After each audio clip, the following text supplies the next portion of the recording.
ચાલો મિત્રો, નમસ્કાર. પીપી સવાણી વિદ્યાભવનમાં ઓનલાઈન એજ્યુકેશનમાં ધોરણ 11માં આપ સર્વનું સ્વાગત છે. મિત્રો, અત્યાર સુધી તમે ધોરણ 11માં ઓનલાઈન જે અભ્યાસ કર્યો છે એકાઉન્ટ વિષયમાં, જેમાં તમે હિસાબી પદ્ધતિ જે છે એનો અર્થ, એના લક્ષણો, એના ફાયદા, મર્યાદા, હેતુઓ વગેરેનો અભ્યાસ કર્યો. મિત્રો, હવે પછી આપણે જે આજે અભ્યાસ શરૂ કરવાનો છે એ છે હિસાબી પદ્ધતિના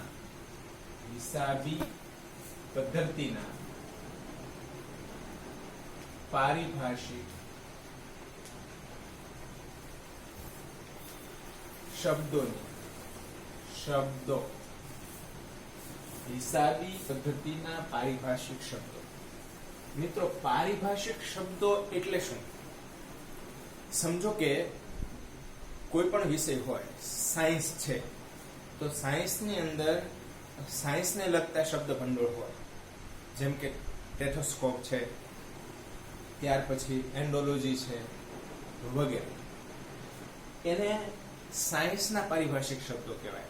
સાયન્સને સમજવું હોય તો એના પારિભાષિક શબ્દો સમજવા પડે. એ જ રીતે ઇકોનોમિક્સના પારિભાષિક શબ્દો હોય. તો એવી જ રીતે આપણા હિસાબી પદ્ધતિના પારિભાષિક શબ્દો છે. આ હિસાબી પદ્ધતિના પારિભાષિક શબ્દોની આપણે સમજ મેળવીએ ત્યારે જ ખ્યાલ આવે કે હિસાબી પદ્ધતિ એ શું છે. એટલે હિસાબી પદ્ધતિના પારિભાષિક શબ્દોની સમજ મેળવવી પડે, જેથી કરીને હિસાબી પદ્ધતિ શું છે એ આપણને સમજ પડે. તો આવા જે શબ્દો જે છે એમાં આપણે શરૂઆત કરીએ. સૌથી પહેલો શબ્દ છે વ્યવહાર.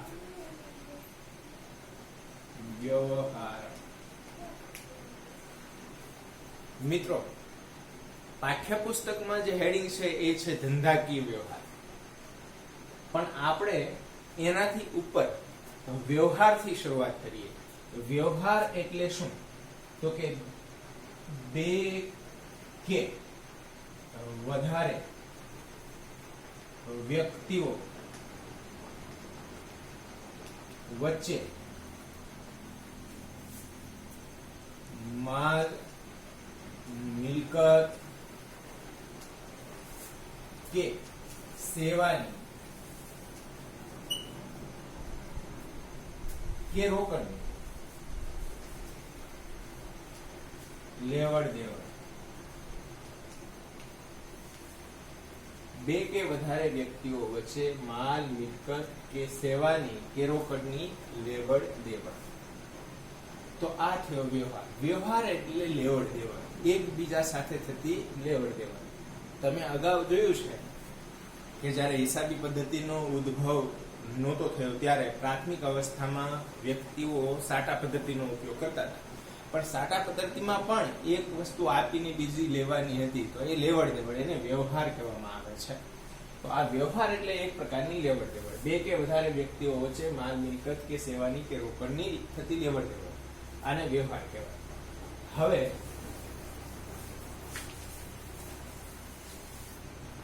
વ્યવહારના પ્રકાર.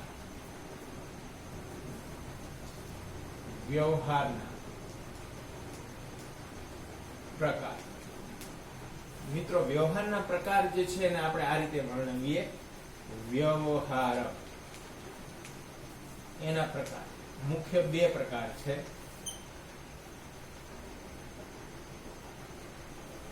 આર્થિક વ્યવહાર અને બિન આર્થિક વ્યવહાર.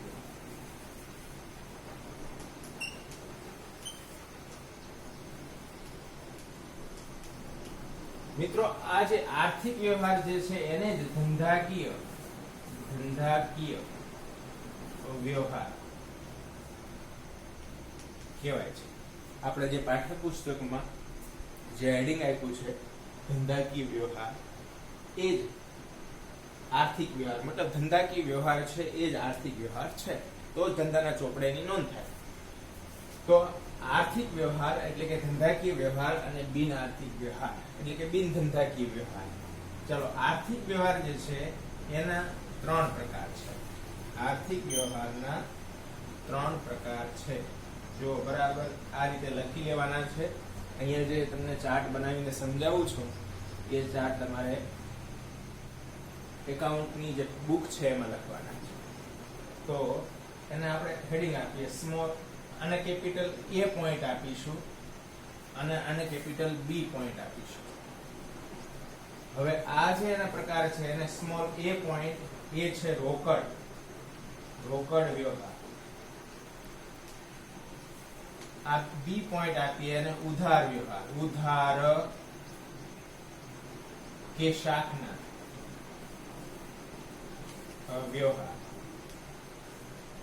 અને આ સ્મોલ C પોઈન્ટ આપીએ એ છે અન્ય વિશિષ્ટ વ્યવહાર. અન્ય વિશિષ્ટ વ્યવહાર. આ વિડિયો ઉભો રાખીને આ વ્યવહારના પ્રકાર તમારે આ રીતે ચાર્ટ બનાવીને લખી લેવાનો છે. લખી લેજો મિત્રો. આ વિડિયો ઉભો રાખીને આ ચાર્ટ લખી લેજો. ચાલો ફરીથી બોલી જાઉં છું. જો આમાં કોઈને કઈ સમજાતું ન હોય તો વ્યવહારના મુખ્ય બે પ્રકાર A અને B આપણે પાડ્યા, આર્થિક વ્યવહાર અને બિનઆર્થિક વ્યવહાર.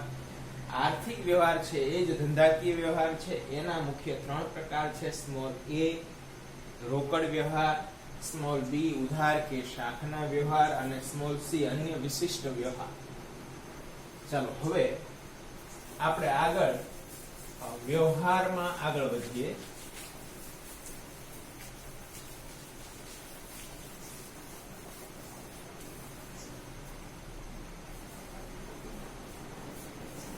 ચલો એમાં વ્યવહારમાં મુખ્ય બે પ્રકાર હતા. કયા કયા? તો કે કેપિટલ A આર્થિક વ્યવહાર અને કેપિટલ B બિન આર્થિક વ્યવહાર. તો હવે કેપિટલ A લઈએ, આર્થિક વ્યવહાર. આર્થિક વ્યવહાર બીજી રીતે કહીએ તો એ ધંધાકીય વ્યવહાર. ધંધાકીય વ્યવહાર, આર્થિક વ્યવહાર અથવા તો ધંધાકીય વ્યવહાર, એનો અર્થ લખીએ, લખો જે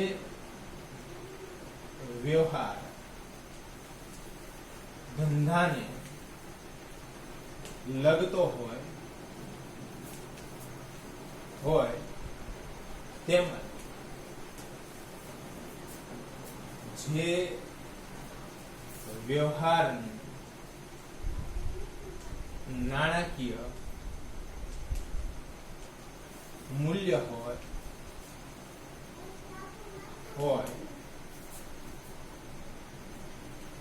તેને ધંધાકીય વ્યવહાર કહે છે. જે વ્યવહાર ધંધાને લગતો હોય તેમજ જે વ્યવહારનું નાણાકીય મૂલ્ય હોય તેને ધંધાકીય વ્યવહાર કહે છે. દાખલા તરીકે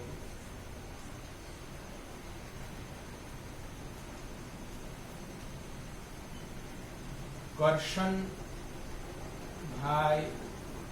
પાસેથી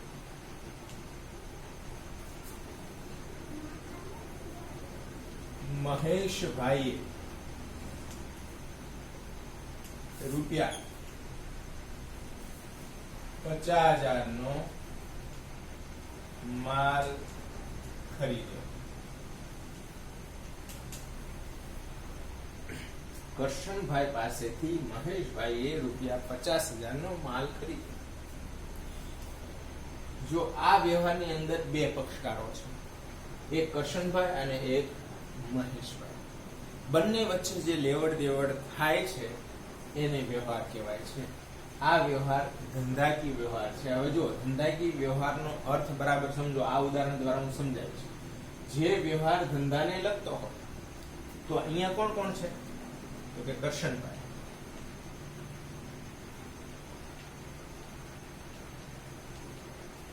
અને મહેશભાઈ. બે પક્ષકારો છે. તમારે એટલે સુધી લખવાનું છે. દાખલા તરીકે કરશનભાઈ પાસેથી મહેશભાઈએ ₹50,000 નો માલ ખરીદ્યો. બસ એક્ઝામ્પલ આ લખવાનું છે. આ તો હું તમને સમજાવું છું. તો સમજો કે વ્યાખ્યા, એનો અર્થ સમજાવું. જે વ્યવહાર ધંધાને લગતો હોય તો આ વ્યવહાર જે છે, કરશનભાઈ પાસેથી મહેશભાઈએ ₹50,000 નો માલ ખરીદ્યો. તો આ કોના કોના ધંધાને લગતો વ્યવહાર છે? તો કે કરશનભાઈ અને મહેશભાઈ. તો આ જે વ્યવહાર જે છે એ આ બંનેના ચોપડે નોંધ થશે. કરશનભાઈ પાસેથી ખરીદ્યો એટલે કરશનભાઈ વેચનાર થાય. આ છે વેચનાર અને આ છે ખરીદનાર. એટલે આ જે વ્યવહાર છે એ કરશનભાઈના ચોપડે વેચાણ તરીકે નોંધાશે અને આ વ્યવહાર જે છે એ મહેશભાઈના ચોપડે ખરીદી તરીકે નોંધાશે. પણ સમજો કે બીજું, જે વ્યવહાર ધંધાને લગતો હોય તો આ વ્યવહાર કરશનભાઈ અને મહેશભાઈ ના ધંધાને લગતો છે. હવે સમજો કે અહીંયા વ્યવહાર એવો હોત કે નરેન્દ્રભાઈ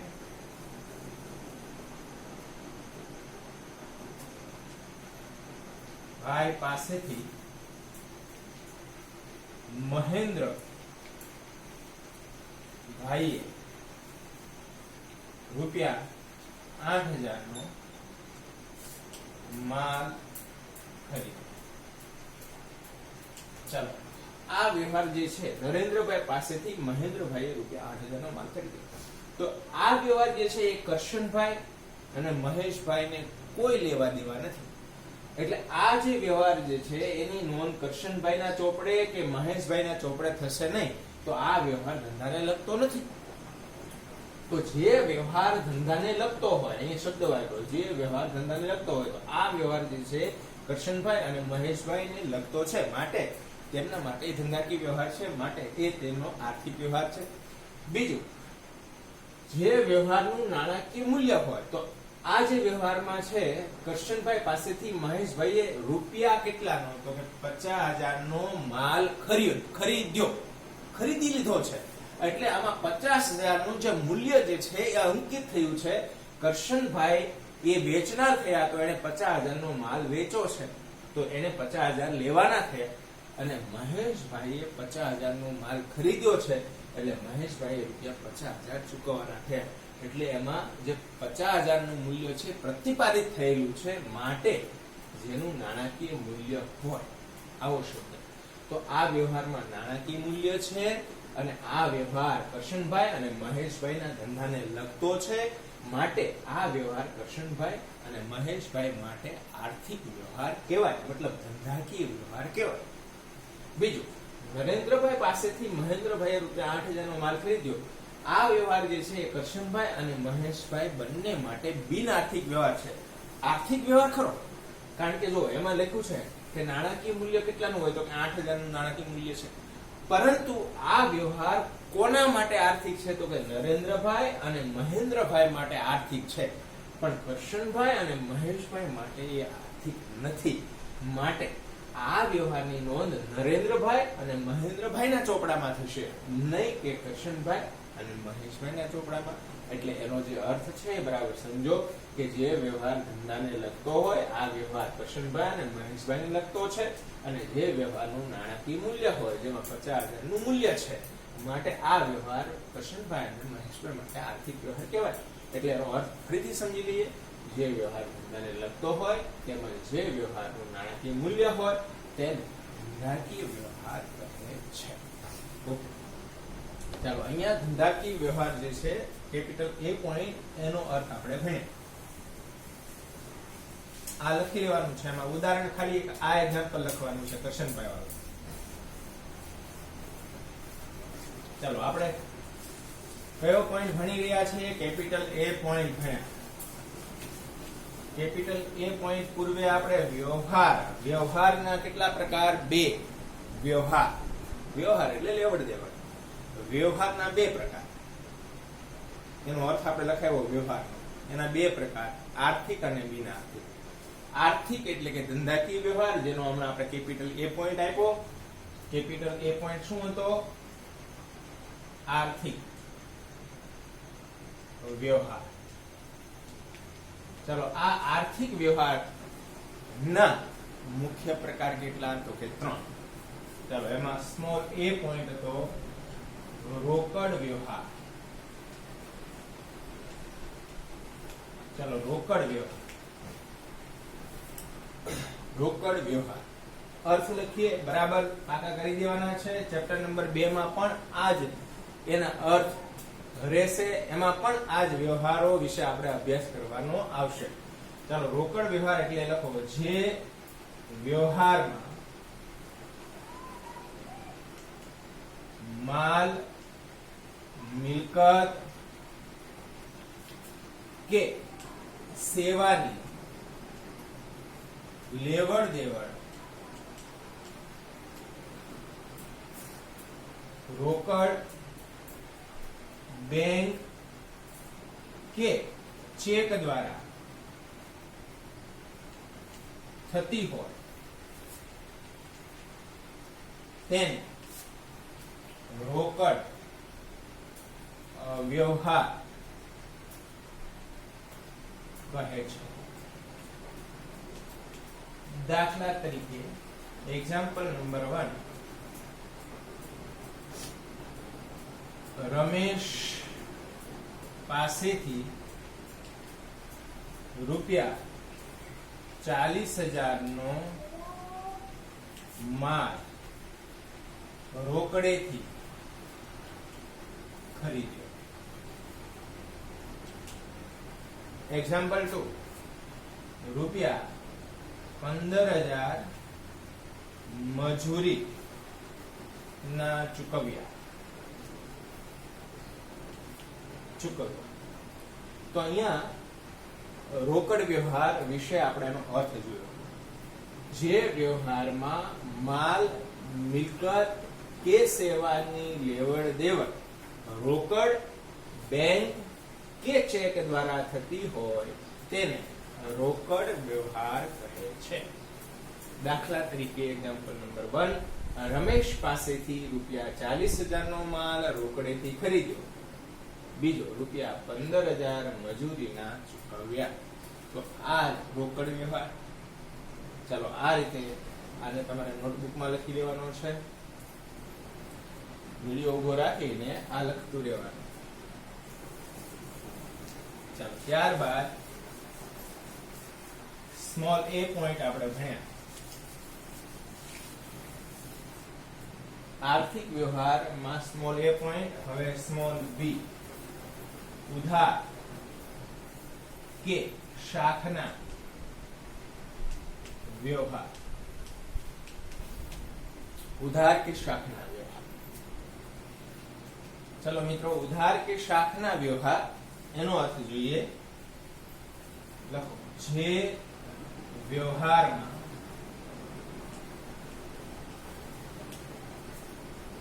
માલ, મિલકત કે સેવાની લેવડ દેવડ ભવિષ્યમાં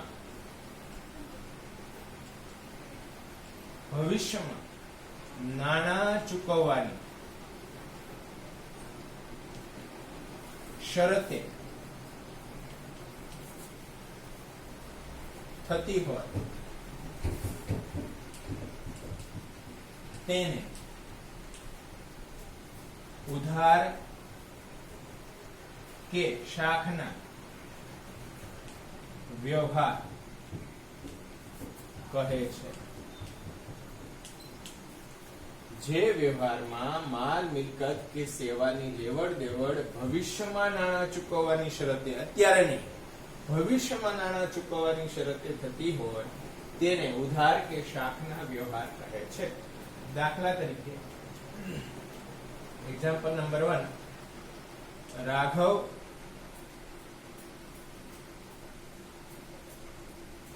ભાઈ પાસેથી રૂપિયા 80,000 નો માલ ખરીદ્યો.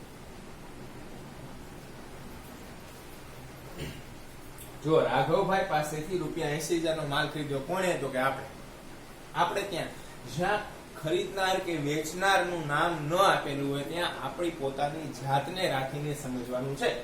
રાઘવભાઈ પાસેથી રૂપિયા 80,000 નો માલ ખરીદ્યો. એકાઉન્ટ આપણે પોતે જ લખીએ છીએ. આ વ્યવહારો બધા આપણા છે એમ માનીને એનું અર્થઘટન તમારે સમજવાનું છે. હવે પછી હિસાબી પદ્ધતિ અને એનો માલિક, ધંધો અને તેનો માલિક બંને અલગ અલગ છે. ધંધો જે છે એના હિસાબો જે લખે છે એ આપણે જોવાના છે, ધંધાના માલિકના નહીં. એટલે આપણે ધંધાના માલિક હોઈએ તો આપણે જ આ વ્યવહારો ધંધાવતી કરીએ છીએ એમ માનીને એનું અર્થઘટન સમજવાનું છે. સમજો કે રાઘવભાઈ પાસેથી રૂપિયા 80,000 નો માલ ખરીદ્યો. કોણે ખરીદ્યો? તો કે ભાઈ આપણે. એટલે આ વ્યવહાર ખરીદ્યો છે રાઘવભાઈને આપણે હજી પૈસા ચૂકવ્યા નથી, કારણ કે આમાં ક્યાંય રોકડ ચૂકવી દીધી એવો કોઈ ઉલ્લેખ નથી. એટલે આ જે વ્યવહાર છે એ ઉધાર કે શાખનો વ્યવહાર છે. બીજો વ્યવહાર આ રીતે પણ હોઈ શકે. મીના બહેનને રૂપિયા 50,000 નો માલ શાખ પર વેચ્યો. અહીંયા શાખ શબ્દ આવે છે જે બતાવે છે આ વ્યવહાર ઉધાર છે. તો મિત્રો આ રીતે ઉધાર કે શાખના વ્યવહાર જેનો અર્થ અને એક્ઝામ્પલ આપણે જો. ચલો આ પણ આપણે વિડીયો ઉભો રાખીને તમારે લખી લેવાનું છે. હવે પછી આગળ જઈએ.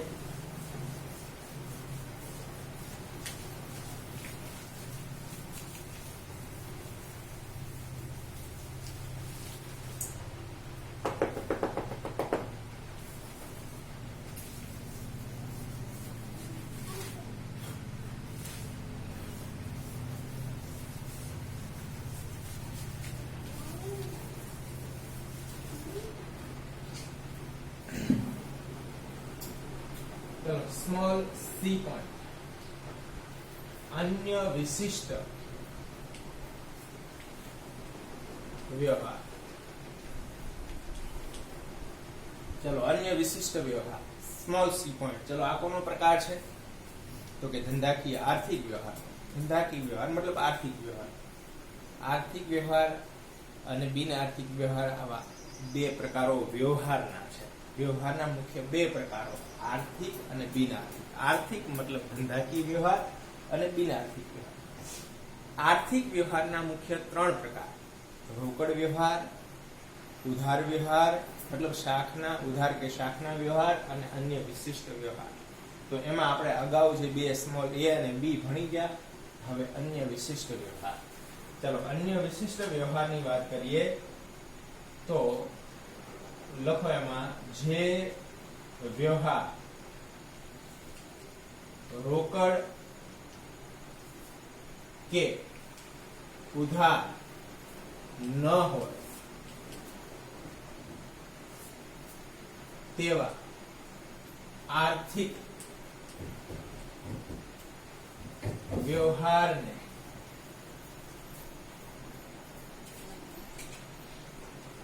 અન્ય વિશિષ્ટ વ્યવહાર કહે છે.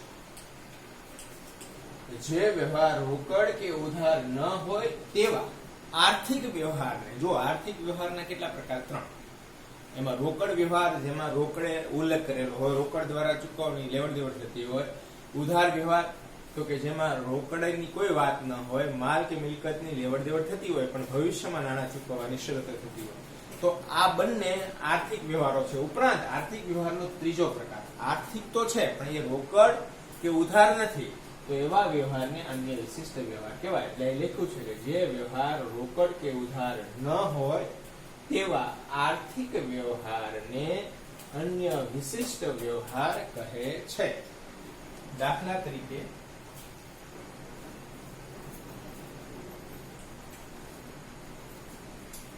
રૂપિયા 5,000 નો માલ આગમાં બળી ગયો. આ એક્ઝામ્પલ 1. એક્ઝામ્પલ 2, ₹3000 નો માલ ચોરાઈ ગયો. મિત્રો આવા ઘણા બધા આના પ્રકારો આપણે આપી શકાય, પણ એ બીજા ચેપ્ટર નંબર 2 માં વિગતે આ વ્યવહાર વિશે આપણે જોવાનું છે, એટલે એની અત્યારે આપણે ચર્ચા કરતા નથી ડીપમાં. આપણે અહીંયા 2 એક્ઝામ્પલ આપ્યા છે, પણ આ તો ચોપડીમાં આ પણ નથી આપ્યું, ખાલી વ્યવહારની જ વાત કરી છે. એમાં અન્ય વિશિષ્ટ વ્યવહાર વિશે તો ચેપ્ટર નંબર 2 માં જ વાત કરી છે, 1 માં તો કંઈ કરી જ નથી. પણ અન્ય વિશિષ્ટ વ્યવહાર એટલે જે વ્યવહાર રોકડ કે ઉધાર ન હોય તેવા આર્થિક વ્યવહારને અન્ય વિશિષ્ટ વ્યવહાર કહે છે. એક્ઝામ્પલ જો ₹5000 નો માલ આગમાં બળી ગયો, શું એ રોકડ છે? તો કે ના. શું એ ઉધાર છે? તો કે ના. તો કે કેવો છે? અન્ય વિશિષ્ટ વ્યવહાર. અન્ય વિશિષ્ટ વ્યવહાર આર્થિક વ્યવહારનો અર્થ શું હતો? તો કે જે વ્યવહારનું નાણાકીય મૂલ્ય હોય તેમાં જે વ્યવહાર ધંધાને લગતો હોય. તો આમાં નાણાકીય મૂલ્ય છે, ધંધાને લગતો હોય છે, કારણ કે ધંધાનો માલ બળી ગયો આગમાં. એટલે કે ₹5000 નો માલ આગમાં બળી ગયો. કોના ધંધાનો? તો કે ભાઈ કોઈનું નામ નથી, એટલે આપણા પોતાના ધંધાની વાત છે. મેં તમને હમણાં જ કીધું કે જ્યાં કોઈ નામ ન હોય ત્યાં જે વ્યવહાર કોનો છે એવું સાબિત થતું ન હોય ત્યાં આપણે પોતાની જાત મૂકવાની છે કે આ હું જ આ વ્યવહાર કરી રહ્યો છું, એમ પોતાની જાતને ત્યાં રાખીને સમજવાનું છે. તો ₹5000 નો માલ આગમાં બળી ગયો, આપણા ધંધાનો માલ આગમાં બળી ગયો, આપણને નુકસાન થયું 5000 નું, એટલે નાણાકીય મૂલ્ય છે. બીજું કે આ વ્યવહાર રોકડ પણ નથી અને ઉધાર પણ નથી, માટે અન્ય વિશિષ્ટ વ્યવહાર છે. એ જ ₹3000 નો માલ ચોરાઈ ગયો. 3000 નું મૂલ્ય જે આપણે નુકસાન સાબિત કરે છે અથવા તો નુકસાન છે આપણા ધંધાને. બીજું આ વ્યવહાર રોકડ પણ નથી અને ઉધાર પણ નથી, માટે આ વ્યવહાર કેવો છે? અન્ય વિશિષ્ટ વ્યવહાર છે. તો આ રીતે આર્થિક વ્યવહારના મુખ્ય 3 પ્રકારો વિશે આપણે અભ્યાસ કર્યો. કયા કયા 3 પ્રકારો હતા? રોકડ વ્યવહાર, ઉધાર કે શાખના વ્યવહાર અને અન્ય વિશિષ્ટ વ્યવહાર. ચલો પહેલેથી વ્યવહારના મુખ્ય પ્રકાર કેટલા? 2. આર્થિક વ્યવહાર અને બિન આર્થિક વ્યવહાર. આર્થિક વ્યવહારના પ્રકાર કેટલા? તો કે 3. પહેલો રોકડ, બીજું ઉધાર અને ત્રીજું અન્ય વિશિષ્ટ વ્યવહાર. મિત્રો અહીંયા આપણો કેપિટલ A પોઈન્ટ પૂરો થયો. કેપિટલ A પોઈન્ટ આપણે પૂરો કર્યો. આર્થિક વ્યવહાર એટલે કે ધંધાકીય વ્યવહાર, એના વિશે વાત કરી. ચલો હવે કેપિટલ B પોઈન્ટ પણ હતો, જેના કોઈ પ્રકાર નથી, પણ એ કેપિટલ B નું નામ શું હતું? તો કે બિન આર્થિક વ્યવહાર. બિન આર્થિક વ્યવહાર. ચાલો એનો અર્થ લખીએ.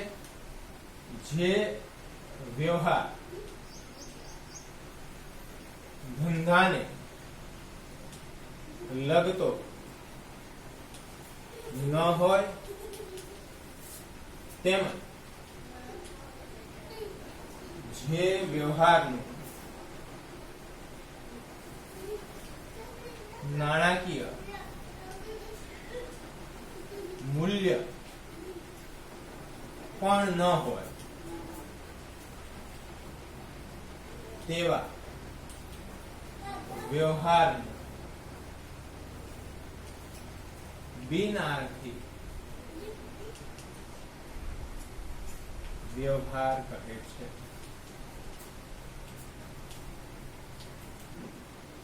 જે વ્યવહાર ધંધાને લગતો ન હોય તેમજ જે વ્યવહારનું નાણાકીય મૂલ્ય પણ ન હોય તેવા વ્યવહારને બિન આર્થિક વ્યવહાર કહે છે. તેવા વ્યવહારને બિન આર્થિક વ્યવહાર કહે છે. દાખલા તરીકે રમેશભાઈ પાસેથી ₹8,000 નો માલ ખરીદવાનો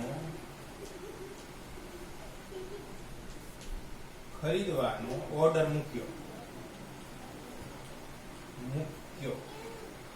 ઓર્ડર મૂક્યો મતલબ ઓર્ડર આપ્યો. રમેશભાઈ પાસેથી 8,000 નો માલ ખરીદવાનો નાણાકીય મૂલ્ય છે પણ પ્રતિપાદિત થતું નથી, એટલે કે માલ ખરીદવામાં આવતો નથી. હજી તો આપણે ઓર્ડર મૂક્યો છે, એ ઓર્ડર પાસ થાય ને એ માલ આપણને મોકલાવે ત્યારે વ્યવહાર થયો ગણાય, ત્યાં સુધી નહીં. તો રમેશભાઈ પાસેથી ₹8,000 નો માલ ખરીદવાનો ઓર્ડર મૂક્યો, તો જ્યાં સુધી રમેશભાઈ પાસેથી આપણે માલ ખરીદીએ ને આપણી પાસે ન આવે ત્યાં સુધી એ વ્યવહાર આર્થિક બનતો નથી, એ બિન આર્થિક વ્યવહાર છે. ઘણીવાર એવું થાય, ઓર્ડર મૂક્યો પણ રદ થઈ ગયો તો આ વ્યવહાર બિન આર્થિક વ્યવહાર છે. જ્યાં સુધી આપણને ટૂંકમાં જ્યાં સુધી માલની જે માલિકી છે અથવા તો વસ્તુની જે માલિકી છે એ વેચનારથી ખરીદનાર પાસે ન આવે ત્યાં સુધી એ વ્યવહાર બિન આર્થિક જ ગણાય છે. પછી એ માલ હોય કે મિલકત હોય. ચાલો એક્ઝામ્પલ 1 સમજી લઈએ. હવે એક્ઝામ્પલ બીજું પણ આનું આપી દઈએ બિન આર્થિક વ્યવહારનું. ₹300 નો માલ મફત નમૂના તરીકે મળ્યો. મફત નમૂના તરીકે મળ્યો. જો આ માલ આપણને મળ્યો છે પણ આપણે કોઈ પણ પ્રકારનું નાણાકીય વ્યવહાર કરવો પડ્યો નથી, મફતમાં મળ્યો છે, એટલે આપણા માટે આ બિન આર્થિક વ્યવહાર છે. જો મફતમાં આપ્યો હોય તો આર્થિક બની જાય, કારણ કે એમાં જાહેરાતનો હેતુ થઈ જાય. પણ આપણને મફતમાં મળ્યો છે, આપણે એના માટે કોઈ અવેજ ચૂકવવો પડતો નથી, માટે આ વ્યવહાર આપણા માટે બિન આર્થિક વ્યવહાર છે. આ લિસ્ટ પણ આપણે લાંબુ કરી શકીએ એમ છીએ, પણ અત્યારે આપણે ચેપ્ટર નંબર 2 માં આવા વ્યવહારો વિશે વિગતમાં જોવાનું છે. હવે અહીંયા આપણો પહેલો નંબર એટલે કે પારિભાષિક શબ્દ એ વ્યવહાર વિશે આપણે કમ્પ્લીટ કરીએ. ચલો મિત્રો, અહીંયા એક શબ્દ આપણે ભણીએ, વ્યવહાર.